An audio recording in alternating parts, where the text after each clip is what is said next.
Bugün sizinle uşaqların çox sevəcəyi bir resept bölüşəcəm.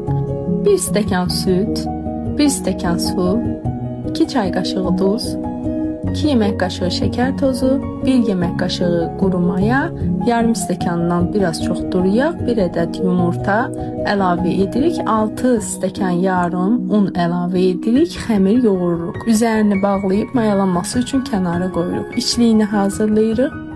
Mayalanan xəmirin havasını alırıq və kündələrə bölürük. Bu şəkildə 16-20 ədəd kündə çıxır.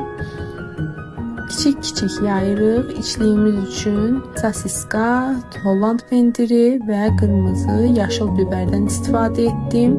İçərisinə qoyub bu şəkildə pirajki kimi hazırlayıb soba listinin içərisinə düzürük. Tən ortasını kəsirik bıçaqla, kənarlarına yumurta sarısı və küngüt səpirik. Önceden qızdırılmış 180 dərəcəlik sobada bişiririk. Yumuşaq pambıq kimi və çox ləzzətli. Sağ olun, gələn videolarda görüşərik.